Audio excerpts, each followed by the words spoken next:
Bonjour tout le monde, c'est Paul de Crypto Formation avec vous. Aujourd'hui, j'ai un invité spécial qui, honnêtement, j'avais vraiment hâte de parler puis de vous présenter tout ça parce qu'on va parler d'intelligence artificielle. La vidéo va être en deux parties parce qu'on a vraiment beaucoup à parler. La première partie va parler d'intelligence artificielle, de qu'est-ce qui s'en vient pour notre futur, le lien avec les crypto-monnaies. Puis la deuxième partie, on va parler de comment faire du cash, comment améliorer sa business avec l'intelligence artificielle. Donc, je vous invite à écouter la vidéo du début à la fin parce que c'est assez excitant. Donc, Major, je te laisse te présenter tout d'abord à la communauté. Merci pour l'accueil déjà avant de commencer. Ça fait très plaisir d'être sur ta chaîne, surtout depuis le temps qu'on en discute. Donc merci déjà pour ça. Pour la présentation, c'est Major alias Anthony Gonnet Van Porte, mais comme vous pouvez le voir, c'est un petit peu long. Moi, je suis entrepreneur basé en Suisse et spécialisé dans particulièrement les nouvelles technologies. Alors quand on parle de nouvelles technologies, ça inclut un grand domaine, mais principalement l'intelligence artificielle, la blockchain, la crypto-monnaie, et après tout ce qui a trait à la robotique, où après il y a aussi des petits investissements dans tout le biohacking et autres, qu'on verra, on aura peut-être l'occasion d'en parler lors de notre échange avec Paul. Et puis du coup, à côté de ça, j'ai d'autres entreprises qui font de la formation, de l'accompagnement et de l'éducation dans différents domaines. Voilà, dans les grandes lignes pour la présentation. Ouais, excellent. Puis aussi, maintenant, on peut te trouver sur YouTube, si je me souviens bien. Oui, alors pour l'anecdote, on a eu l'occasion de discuter pas mal de fois avec Paul sur le lancement sur les réseaux sociaux et ce que ça permet de faire. Et cette année, j'ai décidé de me lancer aussi sur YouTube, les shorts et tout ça. Donc YouTube, ça prend un petit peu de temps à arriver, mais voilà, on va se lancer progressivement parce que j'ai des expériences avec Microsoft, Google. Les 12 coups de midi, aussi pour ceux qui connaissent, c'est un jeu télévisé sur TF1 auquel j'ai eu l'occasion de participer. Et voilà, il y a pas mal de petites choses à partager dans ce domaine et dans ma vie en général. Excellent, Major. Je vais mettre les liens de ton site web, tes réseaux sociaux dans la description de la vidéo. Donc, les gens qui veulent te retrouver, ça va être facile. Donc là, sans plus tarder, bon, nous, on vient tout juste de connaître l'intelligence artificielle. Quand je dis nous, c'est moi, la communauté, avec ChatGPT 3. ChatGPT, pardon. Puis Major, lui, ça fait des années qu'il est dans l'intelligence artificielle, donc il est déjà beaucoup en avance sur la plupart des gens. Donc, c'est pour ça qu'on va pouvoir avoir une belle entrevue aujourd'hui. La première question, sans plus tarder, c'est parlons d'intelligence artificielle. C'est quoi l'intelligence artificielle, Major, en quelques mots? Alors, l'intelligence artificielle, c'est un modèle qui peut être basé sur plusieurs choses. Il faut déjà comprendre un truc, c'est que c'est déjà un modèle informatique. Les modèles informatiques, ils fonctionnent selon ce que l'être humain va lui avoir transmis. Donc, il y a plusieurs choses qui peuvent entrer en compte parce qu'on peut avoir des IA, donc des intelligences artificielles de niveau faible, qui vont servir globalement à faire des tâches assez ingrates qu'on n'a pas forcément envie de faire. Et après, il va y avoir des intelligences artificielles d'un niveau fort qui, elles, vont servir, par exemple, à de la reconnaissance faciale, de la reconnaissance sur les routes quand il y a des véhicules autonomes qui conduisent, comme les Tesla, ou encore de la reconnaissance vocale. Et l'intelligence artificielle, c'est un moyen de se développer où on va prendre des robots qu'on va entraîner avec tout un tas de systèmes comme le deep learning, le machine learning, pour leur donner justement des capacités d'automatiser des actions que nous réalisons et qui peuvent justement ne pas amener de valeur ajoutée parce que ça peut être fait par une machine. Donc, le principe de l'intelligence artificielle, dans les grandes lignes et en le vulgarisant un maximum, ça va être ça. Mais après, vous allez voir, il y a tout un tas de sous-domaines qui sont liés à leur développement. On a, par exemple, de la reconnaissance faciale, on a dans la santé, on a dans la cybersécurité. Bref, on va rentrer dans les détails de toute façon. Excellent. Puis, dans le fond, qu'est-ce qui différencie l'intelligence artificielle d'un simple programme informatique? C'est que l'IA peut créer, penser. Est-ce que tu peux nous en dire un peu plus là-dessus? Alors, l'avantage de l'intelligence artificielle, il est quand même majeur. C'est de 1, elle est disponible 24 heures sur 24 et 7 jours sur 7, sauf s'il y a un problème côté serveur, bien évidemment, mais elle ne dort pas, elle ne mange pas, elle ne boit pas, et elle n'a pas besoin de vie de famille, contrairement à nous qui, en tant qu'êtres humains, avons besoin d'avoir de la proximité sociale avec les gens, d'avoir aussi les besoins physiologiques et psychologiques. Ça, c'est un point qui est quand même notable. Le deuxième aussi, c'est que elle est capable d'aller traiter des quantités d'informations en des centièmes de seconde. Si par exemple, je lui donne une table mathématique composée de je ne sais pas combien de lignes dans un fichier Excel et je lui demande de me sortir un calcul, bah, vu que c'est de l'informatique, forcément, elle va être capable de le traiter. Mais l'intelligence artificielle, elle va être capable, en plus de ça, d'aller, à partir des informations qu'on lui a données, d'aller créer un nouveau paradigme, si on peut dire, pour rendre ces données vivantes. Si par exemple, on reprend notre tableau Excel et on le dépose maintenant dans un environnement, je ne sais pas, par exemple, les véhicules électriques, et on lui dit, voilà, ça c'est un tableau qui correspond à 20 000 véhicules qui ont roulé sur un an. Voici toutes les données qui ont été ramassées. Est-ce que tu peux me dire quel est le meilleur moyen de réduire la consommation d'un véhicule avec toutes ces datas? Et l'intelligence artificielle, après avoir été entraînée, bien évidemment, va être en mesure de vous dire, très bien, avec les informations que vous m'avez données, voici ce que vous allez pouvoir faire pour réduire la consommation. Et ça peut sembler bateau comme réponse, mais grâce à cette simple suggestion de l'intelligence artificielle, derrière, vous allez pouvoir faire des économies massives. Il y a eu une entreprise dont j'ai mangé le nom qui a fait ce genre de test. Ah, je crois que c'est UPS, qui avait détecté que si ces chauffeurs tournaient régulièrement à droite, eh bien, ils pouvaient réduire leur consommation en carburant. Résultat, l'entreprise avait économisé des centaines de millions, je crois. Incroyable. Là, la question que je vais te poser, Major, c'est où est-ce qu'on en est justement dans tout ce développement d'intelligence artificielle-là? Est-ce que ça peut vraiment... Est-ce qu'on est rendu au moment où est-ce que l'intelligence artificielle va prendre une grande place dans nos vies, puis une grande place dans la vie des corporations, des gouvernements, où on est encore au début, puis qu'il y a beaucoup de développement à faire? Alors, ouais, c'est une super question. C'est une super question. L'intelligence artificielle, il y a une chaîne aussi qui en parle très bien, c'est Defend Intelligence, qui, je ne sais pas si tu le connais aussi, mais il en parle régulièrement et c'est hyper intéressant. Il y a aujourd'hui l'intelligence artificielle, tout le monde en parle. Pourquoi? Parce que ça a démarré par les collégiens et les lycéens qui se sont mis dessus et qui se sont dit, ah, c'est marrant, je suis capable de rendre une rédaction par un robot fait sur l'ordinateur en 2-2, tu vois. L'intelligence artificielle, en fait, elle existe depuis quelques années déjà. C'est juste qu'elle a été extrêmement médiatisée, un peu comme les crypto-monnaies, et tout le monde pense que c'est une hype qui va, comme les crypto-monnaies, finalement, s'essouffler, retomber comme un soufflet, tout simplement, et disparaître. Sauf que là, on est sur une technologie qui est l'équivalent de la naissance d'Internet quand ils ont commencé d'utiliser Internet dans l'armée. Pour moi, on est vraiment à une avancée majeure, voire même une révolution pour la décennie actuelle. Quand ChatGPT 3 est sorti, on avait, nous, des accès un petit peu plus en avance, pas par rapport à ChatGPT, mais par rapport à OpenAI, parce que j'avais commencé une certification à Harvard que j'ai jamais fini en data science et machine learning. Et on avait justement des accès, on va dire, privés pour pouvoir y accéder en avant-première.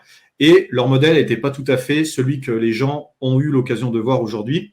Et les résultats, pourtant, étaient déjà vraiment évocateurs d'un tremblement de terre dans tout ce qu'on peut connaître. Parce qu'aujourd'hui, les métiers que vous connaissez vont prendre soit une accélération massive, y compris pour les créateurs de contenu, hein, comme toi et moi, du coup, Paul. Ça, c'est important de le noter. Mais soit vont prendre une accélération massive, soit vont tout simplement perdre un emploi, que leur métier va se faire remplacer. Quelqu'un qui faisait ce qu'on appelle du copywriting, c'est-à-dire qu'il écrivait des pages de vente pour des clients, eh bien aujourd'hui, son travail va potentiellement être réduit au simple fait de devoir relire ce qu'a fait l'intelligence artificielle et de corriger. Donc il y a aussi ça. Et ensuite, dans un troisième temps, une évolution. Donc une évolution où aujourd'hui, on a par exemple des éboueurs qui ramassent des déchets avec un camion poubelle qui traverse une ville.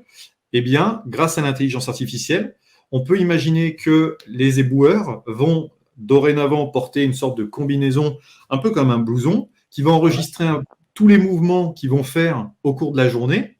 Donc, en ramassant les poubelles, en les mettant dans le camion, en s'asseyant, en faisant différents mouvements tout au long de la journée, pour que plus tard, toutes ces datas servent ensuite à de la robotique. Et Elon Musk travaille par exemple sur les futurs Tesla bots. On peut très bien imaginer que les modèles de données qui auront été générés par des personnes comme vous et moi qui ont travaillé pour engranger ces données soient ensuite imputés à des robots pour pouvoir améliorer justement des tâches que nous n'avons plus envie de réaliser parce qu'elles sont potentiellement ingrates, parce que voilà, on a fourni ce genre d'informations à une IA qui a ensuite entraîné une machine et ainsi de suite. Tu vois. Wow, c'est incroyable ce que tu dis là. Puis, c'est un monde futuriste qui est pas si loin, qui est plus proche qu'on peut le penser. Puis une chose qui me fait me dire que, sérieusement, je pense que dans 1 an, dans 2 ans, ça peut complètement transformer des choses. Parce que je regardais des vidéos qui expliquaient que les premières formes d'intelligence artificielle, juste pour être capable de déceler la lettre A, ça prenait des semaines. Juste pour que l'intelligence artificielle soit capable de déceler la lettre A. Puis maintenant, ça prend quoi? Quelques secondes. Là? Donc, t'imagines, Major, ça veut dire que chaque bloc de l'intelligence artificielle fait que ça accélère, ça accélère, ça accélère. Puis le truc ne fait qu'accélérer. Tu connais la loi de Moore? La loi de Moore, c'est une phrase selon laquelle, alors je ne me rappelle pas des termes exacts, parce que je sais qu'il y a peut-être des puristes dans ton audience, y compris sur l'intelligence artificielle, en espérant qu'on ne se fasse pas trop exploser, mais on essaye d'être le plus vulgarisateur possible. L'idée derrière la loi de Moore, c'est de dire que chaque année, les ordinateurs vont être de plus en plus puissants, en le vulgarisant, tu vois, et vont être capables de faire de plus en plus de calculs. Avec l'intelligence artificielle, on avait commencé aussi de le voir avec la blockchain, c'est que toutes les semaines, voire tous les jours, il y avait une nouvelle news qui sortait, où il y avait un nouveau projet, il y avait une nouvelle technologie et tout ça. Je ne sais pas si tu te rappelles de cette période-là. Ouais, c'est vrai. Ouais, ben ça continue maintenant, mais... Aujourd'hui, ça continue, mais c'est bien moins médiatisé. Et le problème de ça, c'est qu'il y avait une surcharge d'informations. Toutes les semaines, il y avait quelque chose de nouveau. Avec l'IA, c'est démultiplié. Pourquoi? Parce que quand on va donner, par exemple, un accès à une intelligence artificielle en bêta, donc ChatGPT est un outil qui est exploitable en bêta, et bien derrière ça, les gens vont commencer de l'utiliser. Et c'est là où la force de tous les algorithmes qu'il y a derrière et des modèles prédictifs et tout ça, des modèles d'intelligence artificielle est fascinant, c'est que les gens vont venir l'alimenter avec leur propre façon de communiquer, leur propre façon de penser. Et tous ces modèles-là vont finalement venir alimenter une énorme base de données générale dans laquelle l'intelligence artificielle globale va prendre en puissance. Ce qui fait que quand on utilise ChatGPT, si tu commences à creuser, tu vas t'apercevoir dans les conditions générales que tout ce que tu tapes peut être exploité. Alors, on ne sait pas forcément comment, on ne sait pas pourquoi, mais c'est exploité sous ton nom de compte ou d'adresse mail, tu vois. Ouais, ben j'imaginais justement ce que tu dis. Je trouve ça un peu effrayant parce que ça me fait dire que là, en ce moment même, là, il y a des millions de personnes qui utilisent ChatGPT, qui sont en train de fournir du data, que ChatGPT répond, puis que des gens corrigent ChatGPT. Fait que finalement, c'est comme, corrige-moi si je me trompe, mais c'est comme nous, les humains, comment on fonctionne, on est une suite de programmes. Pour la plupart des gens, ça s'arrête là. On dirait qu'il y a des gens qui n'ont pas de conscience, mais bon, on en reparlera peut-être plus tard dans la vidéo. Mais ChatGPT, si on tient compte que c'est un enfant qui vient de naître dans le monde, qui là, on est en train de montrer comment le monde fonctionne. OK, gars, si tu touches à ça, c'est chaud, tu vas te brûler. Si tu cours de telle façon, tu vas tomber. Mais est-ce que, éventuellement, ChatGPT, en se faisant corriger, reprendre, pourrait former sa propre forme de conscience? Est-ce qu'on peut arriver là? Alors, ouais, c'est une super question. En fait, il faut garder en tête un truc basique, mais qui a son importance, c'est que une intelligence artificielle, elle est basée sur nous, les données qu'on lui donne. Et elle ne travaille pas connectée à Internet, parce que si elle serait connectée à Internet, elle pourrait apprendre si vous voulez, au début, elle apprend dans un bloc qui est un carré, et ce carré, on va mettre des informations dedans, et puis on va lui dire, bon, bah voilà, ça veut dire ça représente ça, si tu fais ça, ça va te permettre de faire ça, et ça va nous permettre de l'entraîner. Si on la mettait par exemple en relation avec Internet, en lui donnant des informations au fur et à mesure et en lui disant continue d'apprendre, tu vois, on le fait comme ça en explication, hein, c'est bien plus complexe, évidemment. Ouais, parce que s'il y a des puristes dans ta vidéo, je vais me faire défoncer, donc c'est pour ça que je préfère le manifester. Si on le sortait de la boîte dans laquelle on le fait évoluer, ça serait un peu ouvrir la boîte de Pandore. C'est-à-dire qu'elle serait capable d'aller chercher elle-même ces informations, d'aller ensuite s'informer d'elle-même, de définir elle-même ce qui est bon, ce qui est mauvais, d'aller commencer de créer des choses aussi. On ne sait pas ce que ça pourrait donner. Tu vois, il y avait 2 intelligences artificielles qui communiquaient chez Google entre elles, et puis au bout de 12 minutes, je crois, eh bien, les scientifiques ne pouvaient plus comprendre ce que les 2 intelligences artificielles disaient entre elles. Et au bout d'un petit peu plus de temps, on ne pouvait plus savoir du tout si elles parlaient, mais c'est juste qu'elles avaient switché pour communiquer uniquement entre elles sans se passer de nous. Wow! Dans un autre langage plus efficace que la parole, j'imagine.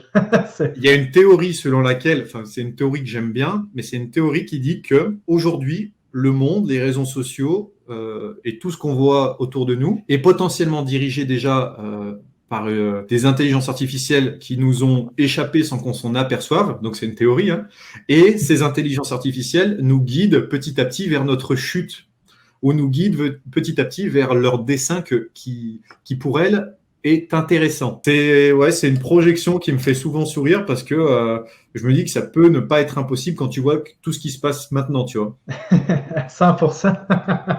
Puis tu vois, ça me fait penser à une théorie, justement.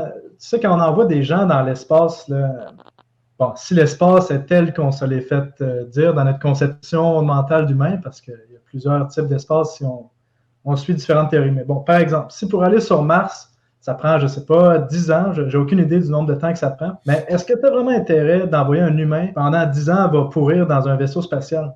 Donc, l'idée, ce serait d'envoyer un robot qu'on a téléchargé des programmes qui fonctionnent comme un humain finalement. Puis en plus, on peut, à chaque fois qu'il y a un update, une nouvelle mise à jour, on peut lui envoyer dans le vaisseau spatial. Donc lui, pendant 10 ans, dans son vaisseau spatial, il apprend des choses, il arrive sur Mars. Puis là, sur Mars, il y a une nouvelle civilisation qui est là, par exemple, une sorte d'alien. Ben là, il pensait que nous, les humains, on est le truc qui est le robot finalement. Puis l'idée, c'est que les aliens, si on a intérêt à les envoyer dans l'espace, ben c'est mieux que ce soit des robots que des humains. Donc, t'imagines? Ouais, mais j'aime bien en plus cette analogie parce que c'est un truc que je m'étais déjà fait en réflexion, c'est que Musk, il est loin d'être bête, hein, on le sait tous à force, même s'il est critiqué pour des achats de Twitter, virer des salariés et tout ça. Ça reste quand même Musk avec une belle vision du monde de demain, je pense. C'est que plutôt que d'envoyer tout de suite des humains, ça peut être aussi intéressant d'envoyer des robots en éclaireur, tu vois. Tout simplement parce que si tu envoies des robots en éclaireur, ça peut te coûter potentiellement moins de pertes que si c'est des humains qui y vont et que c'est un voyage sans retour. Et l'avantage ensuite, c'est que les robots, ils travaillent tout le temps. Donc, une fois sur la planète, ils peuvent commencer de travailler, de préparer le terrain, une sorte de spatioport, si tu veux. Ton cerveau et ton esprit, de toute façon, peuvent se laisser porter par tout un tas de courants de pensée qui t'animent ensuite. Là où c'est génial, c'est de se dire que il faut plutôt voir l'intelligence artificielle d'un œil intéressé, parce que de toute manière, le métier que toi et moi on a actuellement va être bouleversé et est déjà en train d'être bouleversé. La plupart des métiers que les gens qui regardent cette vidéo possèdent vont être aussi bouleversés et ça va arriver plus vite que ce qu'ils ne le pensent parce qu'il va y avoir une mise à jour sur ChatGPT et puis il y a aussi un concurrent chinois qui est en train de préparer un joli petit bébé. Enfin, bref, on aura l'occasion d'en parler, mais on est à l'ère vraiment d'un bouleversement que les gens doivent vraiment imaginer ou essayer de se le représenter pour pouvoir tirer parti de ça et être présent au bon moment. C'est ce qu'avait fait Google quand il y avait Internet et que tout le monde était dans l'indexation des sites Internet, tu vois, pour la recherche. Ouais, ben, ça m'amène peut-être à la prochaine question que je pense que tu as fait une belle introduction. C'est que finalement, là, on a ChatGPT qui est sorti, qui fonctionne avec le modèle qu'on appelle GPT-3. On a GPT-4 qui va sortir, on parle de bientôt, qui est 500 fois plus puissant que GPT-3. À un moment donné, je me rends compte que moi, personnellement, quand j'utilise ChatGPT, c'est beaucoup plus efficace que Google. Par exemple, j'ai fait une demande. Par exemple, je cours on va dire à 15 km/h. Dis-moi, ça fait combien en 1000 à l'heure? Ben, avec Google, il m'envoie des sites que je suis obligé de moi-même demander la conversion ou les sites ne sont pas efficaces. GPT-3 me sort la réponse en 1 seconde. Donc, pour la recherche, GPT-3 ou une intelligence artificielle devient de plus en plus une menace pour ces gros joueurs-là, comme Google, qui étaient déjà en place. Donc, j'imagine que Google va riposter, puis qu'il y a plusieurs autres grosses compagnies qui ont du IA qui s'en vient. Est-ce que tu es au courant de certaines choses là-dedans? Alors, sur les IA, je crois que j'amène juste une correction, si tu le permets. Je crois que le 500 fois plus puissant, ça avait été démenti. Et enfin, c'est toujours aussi énorme. Je crois que c'est 50, 100, quelque chose comme ça. Mais les 500, je crois que ça a été démenti. Je ne sais plus exactement si ça a été le cas ou non. Parce que, pareil, il y a beaucoup d'informations. Mais il me semble que c'est pas tout à fait ça, mais ça reste explosif. Un multiple incroyable. C'est pas juste un 50% de plus, c'est des multiples. Exactement, mais c'est des multiples qu'on peut même pas imaginer. Il faut imaginer que ça correspond. Enfin, alors qu'on peut même pas imaginer, mais si on doit se le représenter, c'est comme si vous aviez votre propre cerveau en termes de puissance électrique et de neurones, de fonctionnement de neurones qui seraient en fonction dans une machine. C'est d'après ce qu'il disait sur les interviews et tout ça, bien évidemment, c'est à doser et à tempérer, mais ça reste quand même assez explosif de se dire, c'est comme si tu avais un deuxième cerveau en face de toi, tu vois. Ah, c'est vrai que c'est impressionnant. Puis, si je te relance la question par rapport aux grosses corporations qui, j'imagine, vont se faire la guerre. Ah oui, qu'est-ce qu'il y a comme IA? Un peu plus là-dedans, quelle corporation qu'on devrait surveiller? Parce que finalement, ça va presque devenir, l'IA va devenir une commodité que la corporation, même le pays que l'IA la plus puissante, risque de dominer. Ouais, alors, il y a plusieurs. En fait, au niveau des intelligences artificielles, il y a donc les GAFAM qui sont en tête. Il faut savoir que ChatGPT a reçu 10 milliards d'investissements par rapport à Microsoft, qui, à mon sens, va certainement venir faire un petit coup de speed à Bing, donc le moteur de recherche de Microsoft, parce qu'il ne faut pas l'oublier. Microsoft est souvent dans les bons coups, tout comme Apple. Concernant maintenant Google a loupé le coche de l'IA et a pas forcément très rigolé quand ils ont vu ChatGPT sortir. Et de sources sûres, j'ai vu beaucoup de personnes qui travaillaient chez Google qui même sont tombées un peu des nues parce que même moi sur Twitter, je me suis dit Google a prévu le coup et tout ça, mais quand ils ont vu leur mode de fonctionnement de ChatGPT, ils ont quand même eu un petit coup de suée froide parce qu'ils ont très vite compris ce que ça pouvait supposer, que les gens ne feraient plus de recherche sur Google où ils devraient ensuite cliquer sur un lien pour avoir la réponse, mais ils iraient le poser à un chat ou même à l'oral. Donc ils sont en train de travailler sur ça. Mais après, il y a aussi d'autres corporations. On peut citer IBM avec Watson. Ouais. Donc, Watson, c'est l'intelligence artificielle qu'ils ont développée, qui fonctionne sur leur serveur, qui est absolument incroyable. On a aussi Bixby, aussi, je crois, pour Samsung, qui, de toute façon, lui aussi est dans la course parce que le côté asiatique est toujours en avance là-dessus, même s'il reste assez doué pour faire du copier-coller, ils sont aussi souvent en avance sur les nouvelles technologies.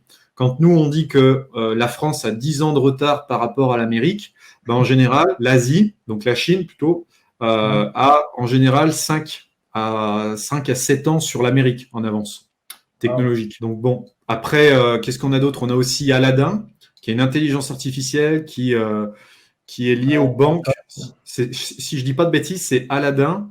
Ouais, c'est BlackRock qui contrôle Aladdin, qui contrôle finalement 50% de la valeur monétaire mondiale du capital fonctionne selon qu'est-ce qu'Aladdin leur dit de faire. C'est ça. Et après, il y a donc là, on est sur les grosses corporations. Donc, pour surveiller tout ça, c'est tout simple. Soit vous prenez des ETF. Enfin, alors, ça dépend. Si vous voulez surveiller tout ça pour avoir un œil attentif sur les dernières technologies qui se passent. Moi, j'ai un outil, ça s'appelle l'Oracle, et j'en avais parlé à la communauté. Et en fait, c'est un truc qui récupère des fichiers RSS. Ça marche très bien. C'est hyper puissant. Sinon, ce que vous faites aussi, qui est complètement gratuit, c'est que vous allez suivre des sites qui sont spécialisés dans l'intelligence artificielle.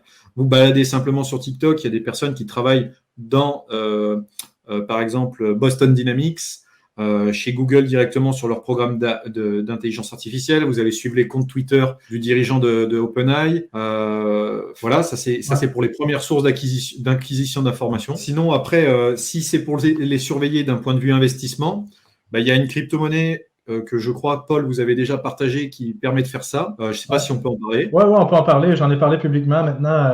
Allons-y. Puis justement, j'aimerais que, maintenant qu'on parle de ça, quels véhicules d'investissement sont les plus intéressants? Ça peut être autant en crypto-monnaie qu'en actions, selon ce que tu en penses. Dans quoi est-ce qu'on pourrait investir pour faire de l'argent?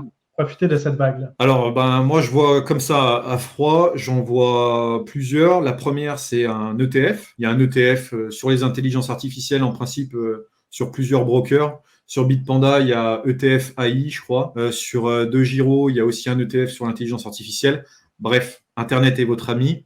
Ensuite, on peut aussi investir dans des projets d'intelligence artificielle en crypto-monnaie, donc comme BitTensor que tu avais présenté, qui est une sorte d'énorme conscience et de base de données géante pour toutes les intelligences artificielles. Après, en troisième, même si c'est un truc un peu cliché, il y a l'investissement personnel, c'est-à-dire vous former avec des vidéos sur Internet, des threads sur Twitter, des formations payantes, des formations gratuites. Bref, tout ce qui vous permet d'alimenter votre propre cerveau, qui à mon sens est extrêmement important parce que si vous ne suivez pas les évolutions, c'est pas elles qui vont s'arrêter pour vous laisser dire bon bah rattrape-moi. Non, si vous laissez le train passer, à chaque fois, vous allez perdre encore quelques années d'apprentissage. Et même si je suis complètement d'accord avec vous que c'est difficile à tout suivre parce qu'on vient de finir les crypto-monnaies, parce qu'elles sont plus ou moins pas en bon état en ce moment, et qu'on vient de passer sur l'AI, et qu'après l'AI, ça sera peut-être la robotique, etc. Il faut tout le temps quand même avoir un œil sur ce qui se passe pour savoir dans quelle mouvance je peux aller pour suivre des opportunités à gauche ou à droite. Est-ce que ça peut me permettre de faire comme futur business, comme nouvelle façon de travailler, comme changer de métier, enfin voilà, tu vois. Ah ouais, très, très bon point, Major. Définitivement excellent. C'est bien fait de mentionner ça. Puis c'est ça, si on revient sur BitTensor qui pourrait éventuellement devenir, si on veut, ce token-là. Moi, je le compare un peu ce qu'est le Bitcoin pour la finance. BitTensor a le potentiel, bien sûr. Le potentiel, on est loin de là, parce qu'il faut que ça fasse ses preuves, mais de devenir ce qu'est le Bitcoin pour la finance, BitTensor pourrait être pour l'intelligence artificielle, parce qu'on parle d'un réseau décentralisé. On sait que Bitcoin, le réseau du Bitcoin, a plus de puissance que les 5 plus gros supercomputers de la planète mis ensemble. Donc, puis la puissance de calcul de Bitcoin sert à miner un bloc. Donc, il y a beaucoup d'énergie qui est perdue, si on veut, qui pourrait être utilisée pour d'autres choses. Puis BitTensor fait qu'un réseau décentralisé, que chaque unité de puissance pourrait être utilisée pour faire fonctionner une IA. C'est vraiment, d'après moi, on s'en va là-dessus. Ouais, c'est ça, mais il y a aussi un truc qu'on n'a pas mis en avant et qui est très, très important, c'est que quand vous tapez une requête sur ChatGPT ou sur un assistant d'intelligence artificielle, ça coûte de l'argent. Ça coûte de l'argent parce que ça fait travailler des serveurs, ça coûte de l'électricité. Bref, vous connaissez le schéma. Paul en a déjà parlé par rapport à Bitcoin et à l'environnement et tout ça. Mais le point qui est important avec BitTensor et qui peut aussi être à considérer, c'est que une intelligence artificielle, elle n'est jamais aussi douée que quand elle est entraînée avec des bases de données qui ont été établies sur, je sais pas, quelques années. Il faut imaginer que l'avantage de BitTensor ou d'avoir une énorme base de données sur laquelle on regrouperait toutes les informations d'une IA pour former une sorte de Skynet, si on veut vraiment l'imager comme ça, eh ben, ici, j'ai une boîte. Cette boîte-là, on peut imaginer que elle est énorme, elle pèse 15 kilos. Et le problème de cette boîte, c'est que si demain, je veux mettre à l'intérieur tout le savoir que mon intelligence artificielle a agrégé pour comprendre comment je peux, avec mon doigt, cliquer sur le clavier, ou simplement, je sais pas moi. Un exemple hyper concret, c'est que par exemple, on a cette boîte. Quand vous tapez sur ChatGPT, comment faire quelque chose, il faut être conscient que c'est tout un tas de données qui vont être assimilées ensemble pour former une réponse qui va vous être proposée. Ces données, elles sont dans des serveurs. Le problème, c'est que ça consomme beaucoup d'argent, d'électricité et tout ça. Ici, avec BitTensor, on offre en fait une autre possibilité, c'est d'avoir une base de connaissances globale qui va être regroupée dans un seul et même support.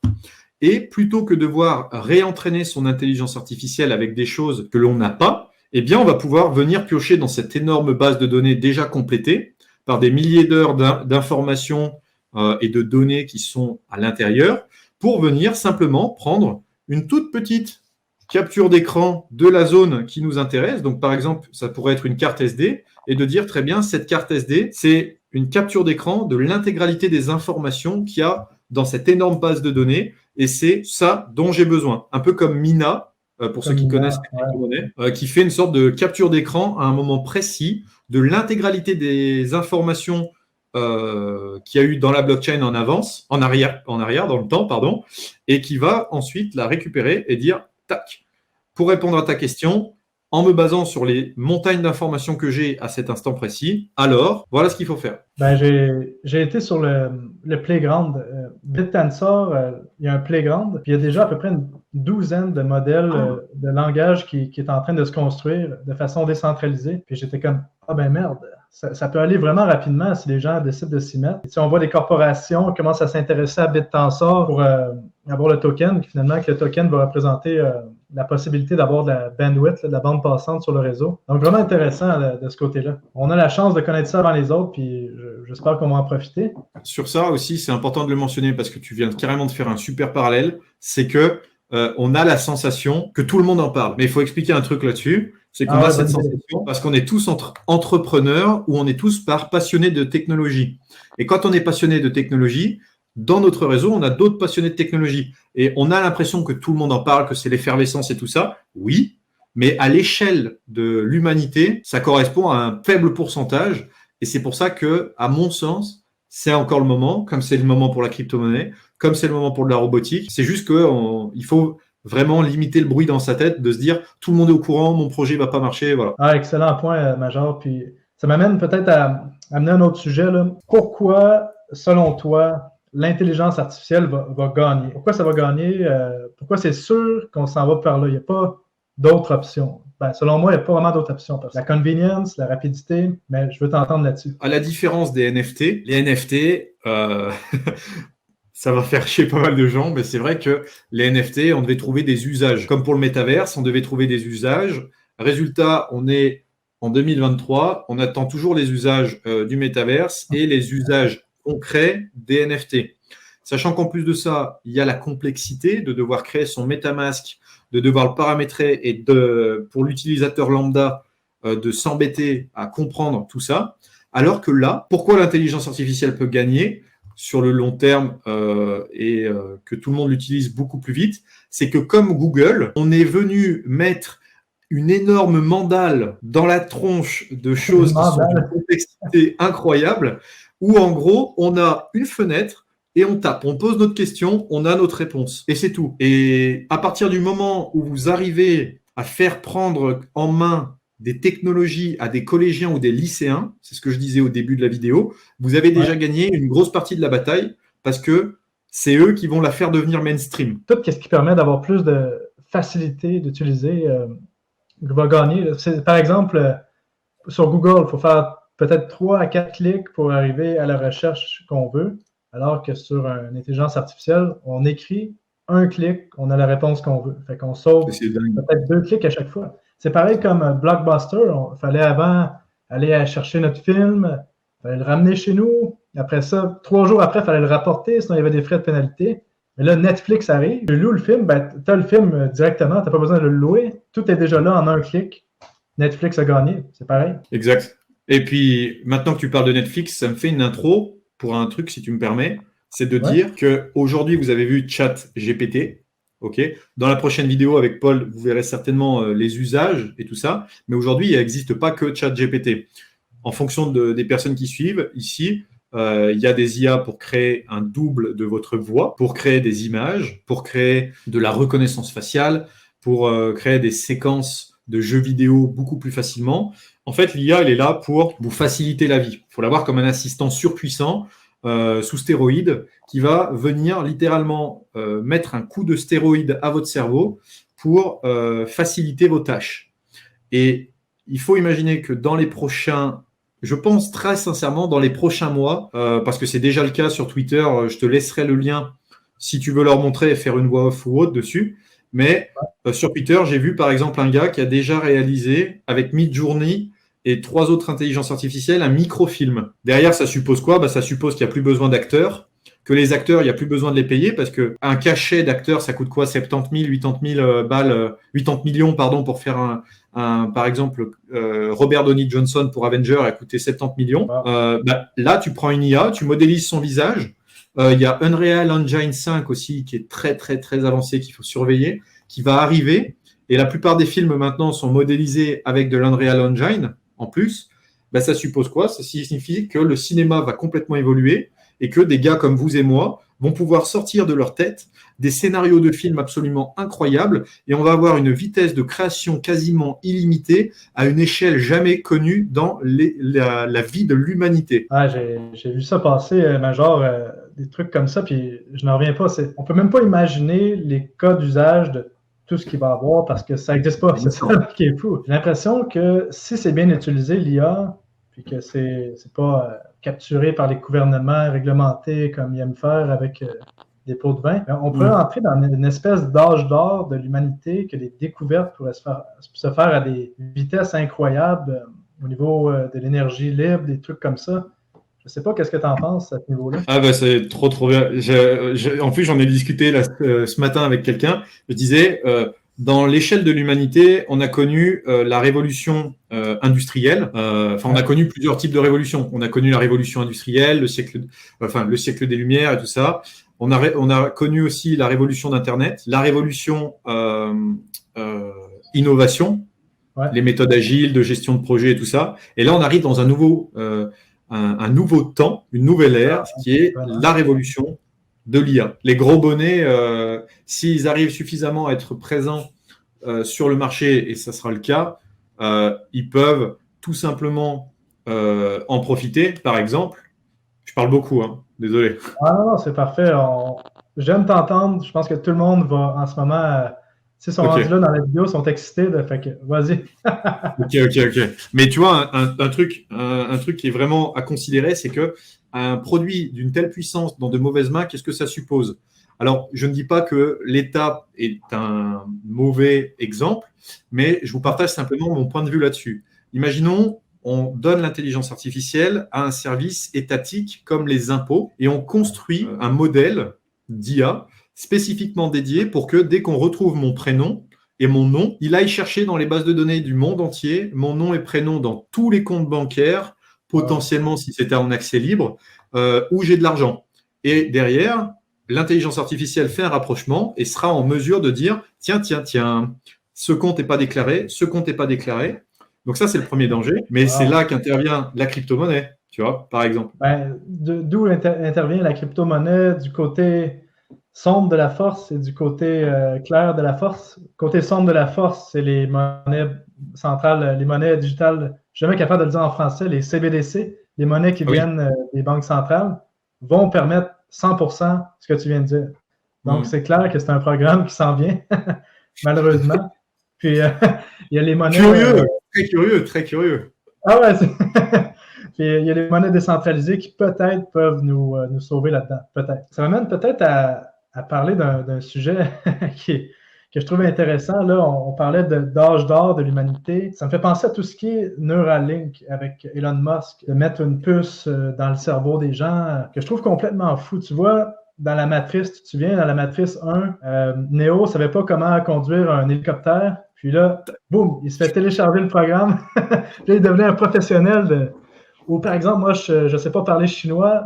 Boum, j'apprends. L'humain amélioré, il y a des gros dangers avec ça, selon moi, parce que ces puces-là peuvent être utilisées de façon qu'on n'aurait pas imaginée. Puis l'humain amélioré, dans ma tête, avant de te laisser parler là-dessus, Major, parce que je sais que tu en aurais beaucoup à dire, l'humain amélioré, on pensait tous que ça allait être déjà en 2023, des gens avec un bras robotique, un œil qui peut voir à 200 km. Mais finalement, on s'est tous fait avoir, hein, parce que l'humain, transhumanisme en ce moment, c'est des gens qui sont dépendants à la dopamine, à la malbouffe, qui écoutent du porno. Dans le fond, les gens se sont fait chimiquement castrés pour être des robots lobotomisés par les médias de masse.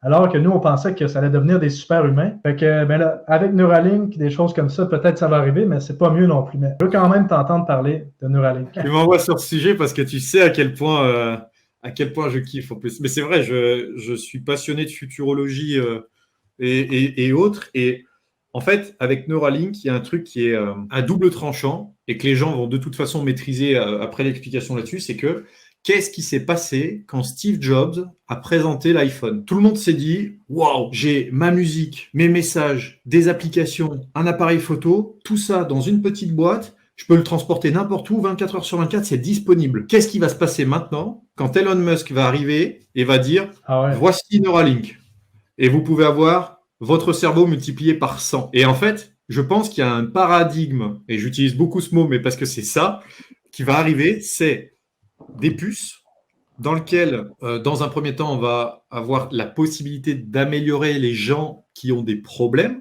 Parkinson, Alzheimer, en réduisant les fonctions de certaines parties du cerveau qui posent problème ou en modifiant d'autres. Donc, naturellement, on va pouvoir allonger la durée de vie de personnes à problème. Mais dans un second temps, on va avoir un marché, s'il le donne la possibilité, qui va se créer de l'optimisation et de la suroptimisation de soi. Je n'ai pas de peine à imaginer, comme un futur dystopique dans un jeu vidéo que j'avais vu il y a quelques années, un futur à la Deus Ex où les êtres humains vont payer sans cesse pour pouvoir s'optimiser, avoir la possibilité d'avoir les dernières oreilles à la mode qui vous permettent d'entendre un hamster à l'autre bout du monde, ou encore la possibilité de retirer vos lunettes et, comme l'a dit Paul, de voir à l'autre bout de la pièce l'infime particule atomique qui constitue le mur. Enfin bref, toutes ces choses-là, je pense qu'il y aura une course à l'optimisation humaine. Alors, on n'y est pas encore, bien évidemment, à ne pas sortir de son contexte, mais par contre, tout le monde aujourd'hui veut le dernier iPhone. Quand ce sera le moment, on voudra la dernière puce. Mais très peu de personnes, et c'est là où ça va poser des grosses questions, parce qu'il y aura de toute façon des personnes qui seront OK, des personnes qui ne seront pas OK, d'aller récupérer une puce Neuralink et d'ensuite aller dans les machines qu'ils ont commencé de concevoir, qui vous permettent de les implanter. Il y a des gens qui vont dire non, on ne sait pas ce qu'il y a dans ces puces, comme le vaccin, tu vois, par exemple. Il y a beaucoup de personnes qui étaient rédhibitaires par rapport à ça. Et je pense que ça arrivera aussi. Et les puces, foncièrement, c'est pas moi qui les ai créées. Moi, je ne sais pas ce qu'il y a dedans, je ne sais pas ce qu'ils peuvent faire avec, tu vois. Ouais, c'est ça. Tu as le programme principal, mais il peut y avoir d'autres programmes sur la puce, c'est ça. Exactement. Mais je peux sembler complètement fêlé en vous parlant de ça. Je peux sembler complètement dans un futur dystopique ou utopique. Bref, j'en suis conscient. Mais je vous le dis, il y a quelques années, la majeure partie des gens dans le monde pensaient impossible d'avoir l'intégralité du monde accessible depuis le bout des doigts, en quelques clics. Complètement fou, mais réaliste. Puis avec la nature humaine, on sait que les gens vont la vouloir, la putain de puce. C'est ça le truc. Ça va amener un problème qui va faire que ça peut amener, dans un futur loin, les gens, même un futur rapproché, les gens qui ont accès à l'IA, puis les gens qui n'ont pas accès à l'IA. Puis on a une grosse coupure entre les deux. Donc l'IA peut devenir la ressource la plus importante, qui a le plus de valeur dans le monde, plus que le pétrole, plus que l'électricité. Ouais, qu'est-ce que tu en penses? Non, c'est que juste pour rebondir, c'est qu'en fait, je pense que la donnée la plus importante, c'est la donnée. Tu vois. Pourquoi? Parce que si l'IA reste gratuite ou reste avec un faible coût, elle sera accessible. Mais là où il va y avoir des quantités de trucs à faire, c'est sur l'exploitation des données derrière. Tu vois, tu utilises le chat GPT, mais sans t'en apercevoir, tu lui donnes des centaines et des centaines d'informations supplémentaires sur toi, sur ce que tu fais, sur ton mode de fonctionnement, sur les choses que tu n'es pas capable de faire, les choses que tu es capable de faire. Et tout ça, ça a de la valeur aux yeux des entreprises qui font de la publicité, qui font de l'utilisation et de l'exploitation de data. Et je pense que le business, il est non seulement sur l'IA, mais aussi sur la donnée, qui est le pétrole du 21e siècle. Tu vois. Ah oui, à 100%, c'est vrai. Puis, avant que j'oublie, je l'ai écrit sur ma feuille ici parce que quand on parlait de l'humain amélioré, on n'est vraiment pas si loin de ça parce que j'ai vu une espèce de casque qui est sorti, ils ont mis ça sur un chimpanzé, puis il était capable de savoir exactement ce qu'il pensait au moment qu'il pensait. Puis le chimpanzé pouvait même contrôler des trucs sur l'écran avec sa pensée. On n'est pas si loin que ça.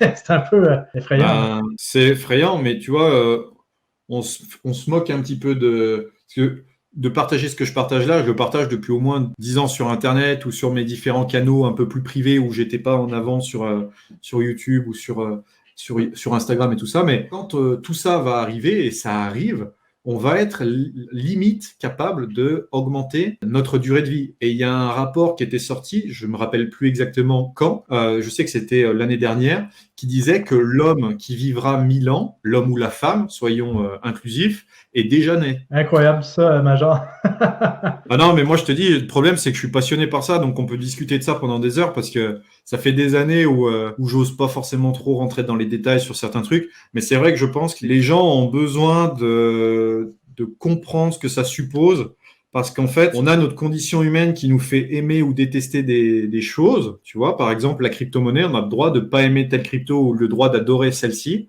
Pour autant, dans la technologie, il y a vraiment des gens qui ne veulent même pas en entendre parler, qui sont complètement détachés. Pourtant, demain, et ça les regarde, hein, mais si elles ont malheureusement un cancer ou une maladie auto-immune ou ce genre de truc, eh bien, la technologie va leur permettre d'en guérir, de réduire les probabilités de décès ou d'allonger la durée de vie si, imaginons, tu ne peux pas lutter. Tu vois, par exemple, tu as des maladies auto-immunes. bon, tu peux faire ce que tu veux comme traitement, ça va allonger ta durée de vie, mais forcément, au bout d'un moment, tu vas y passer.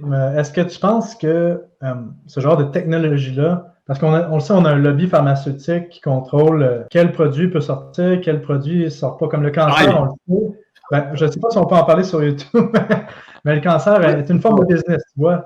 Le but, c'est pas nécessairement que tu en guérisses. Puis, le but, c'est de faire une loupe pour vendre des médicaments contre les effets secondaires. Est-ce que vraiment ça va sortir? Ben, je pense que c'est une question qu'on n'a pas la réponse encore, mais est-ce que ça va être permis que les gens puissent guérir? En vrai, le business model, c'est quoi de la santé et du pharmaceutique? Comme tout business, créer un produit. Une fois que tu as trouvé un produit, de trouver des upsells ou des downsells et ensuite de rendre tes clients fidèles pour que ce soit viable à long terme. Et c'est assez triste parce que ça signifie que c'est au détriment de la vie humaine, mais d'un côté, ce qui fait avancer aussi les nouvelles technologies et la race humaine dans son ensemble, c'est quand elle se retrouve face à des fardeaux comme la mort, dans lequel tu te dis que tu dois trouver un moyen de l'exclure de ta vie, chose qui est impossible, mais on va y venir, je pense, un peu plus tard, parce qu'il y a des choses en cours. Et les gens commencent à créer des choses pour pouvoir avoir la possibilité de jouer un peu sur ce business-là. Il y a des alternatives qui ne verront jamais le jour parce qu'elles ne sont pas rentables, comme l'ampoule qui est dans le garage des pompiers en Amérique, là je ne sais plus, qui a fait partie des premières séries d'ampoules qui ont été créées au monde par Philips.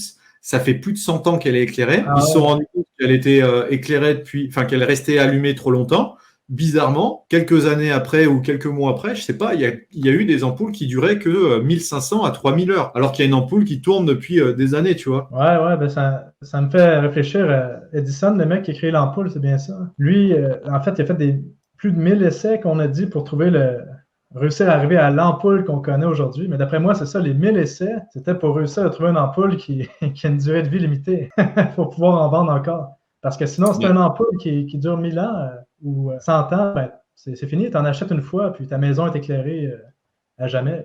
Les iPhones et l'ordinateur, quel est le meilleur moyen pour une entreprise de faire penser à l'utilisateur qui doit en racheter un à un moment? C'est tout simple. Tu prends un Mac, un Windows ou quoi que ce soit, tu les laisses tranquilles pendant 2 ans. Bizarrement, du jour au lendemain, un petit coup d'obsolescence programmée dans l'ordi. Puis tu commences à voir qu'il y a un ralentissement. Tu te dis, putain, ça fait 2 mois qu'il ralentit, bizarrement. Puis bizarrement, il y a un nouveau Mac ou un nouvel iPhone qui sort. Il y a une mise à jour qui sort, tu mets ton Mac à jour. Putain, tu perds de l'autonomie en batterie. Tu commences à avoir des petits ralentissements de plus en plus affreux. Puis ça en finit que ça te saoule parce qu'il n'est pas assez rapide. Qu'est-ce que tu fais? Tu achètes le dernier ordinateur. On va pas se faire que des amis aujourd'hui, je pense. Mais...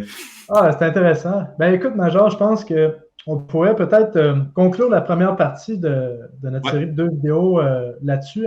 En fait, juste pour conclure là-dessus, peut-être sur l'intelligence artificielle et le domaine de la crypto et de la blockchain. Pour moi, dans le domaine de l'intelligence artificielle avec le domaine blockchain, le parallèle, il est assez évident. Ça va permettre d'améliorer la détection des fraudes. Ça va permettre de réduire la volatilité et de la prédire sur des volumes de data importantes. Quand il y a certains portefeuilles qui vont rentrer et qu'on va avoir l'historique de certains portefeuilles, on va pouvoir se dire attention, lui, il a dû faire du pump and dump, tu vois. Ça va être également un super moyen pour améliorer et optimiser la consommation d'un réseau en proof of stake ou proof of work. Peut-être qu'avec l'IA, on va être capable de venir voir les différentes couches sur Bitcoin ou sur les différents protocoles et de dire, effectivement, là, ça fonctionnait pas mal, mais on pourrait faire ça pour l'optimiser. Vu que ça va être un assistant pour les développeurs, les développeurs, ils vont pouvoir l'utiliser pour être davantage créatifs, corriger davantage de failles, créer des systèmes qui reposent sur des nouveaux modèles qui avaient été jusque-là jamais vus, parce qu'on a de la créativité qui est connecté à de l'IA, plus de la création de nouveaux protocoles de consensus aussi qui pourraient voir le jour, et une IA de surveillance aussi ou de gestion de portefeuille qui existe déjà, comme tu le disais, avec Aladdin, qui vont très certainement aussi venir sur le marché. Ouais, ben wow, beau petit résumé de blockchain, IA, investissement. Vraiment intéressant ce que tu as amené là en 2 minutes. Ça résume ce que quelqu'un aurait pu dire en 20 minutes. Donc, merci beaucoup, Major, là, vraiment, pour tout ce que tu nous as dit. On va se revoir dans la deuxième partie de la vidéo. Mais entre-temps, je pense qu'il y a plusieurs personnes qui pourraient être intéressées de voir quel genre de formation et de service que tu offres. Et justement, il y a une formation dans l'intelligence artificielle qui s'en venait. Puis, j'aimerais ça que tu nous la présentes parce que je pense que c'est vraiment intéressant. surtout venant de toi? Ouais.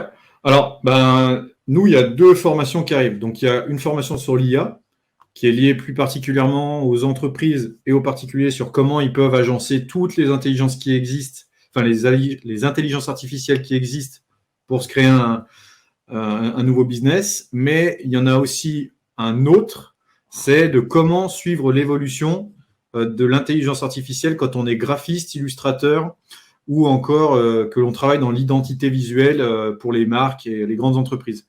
Et en fait, il y a quelques jours, on a fait un live avec Cosmos, qui est dans la vignette en bas à droite, pour présenter une préinscription, parce que chez nous, on fonctionne comme ça sur les produits.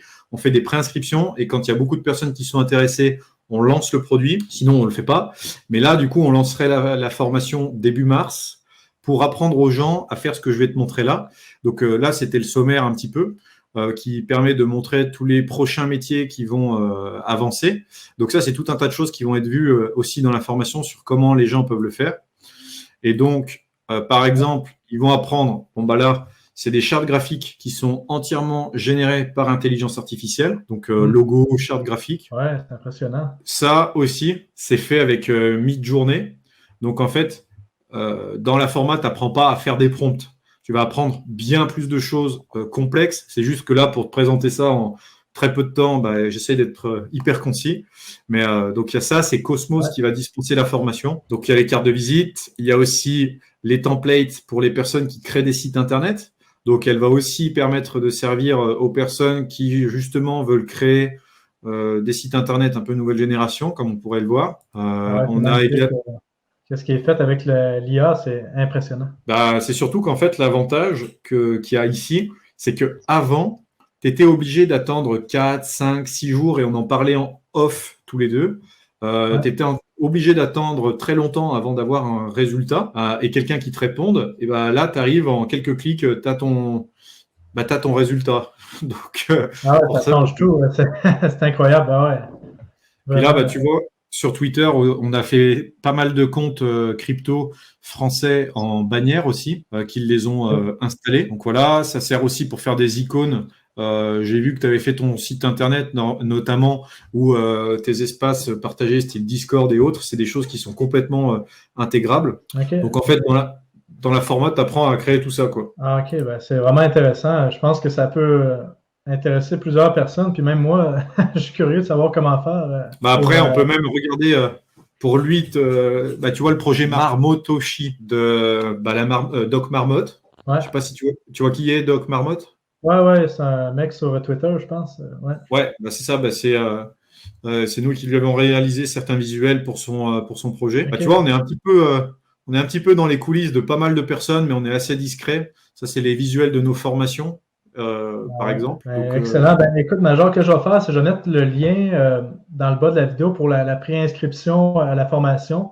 Puis les gens, s'ils sont intéressés, pourront cliquer sur le lien, t'envoyer un courriel avec les questions. Je pense que ça peut être intéressant pour certaines personnes. Là. Pas de problème. Écoute, avec plaisir, ils pourront découvrir tout ça en détail. Il y a même des petites nouveautés qui seront partagées aussi en lien direct avec le Web3, des collections NFT et tout ça. Donc, voilà. Parfait, Major. Merci beaucoup pour la vidéo d'aujourd'hui. Et puis, tout le monde, on se revoit dans la deuxième partie où est-ce qu'on va parler de comment faire du cash avec l'IA et comment la business 3.0 va prendre forme. Donc, à très bientôt. Salut. Bye bye. Ciao.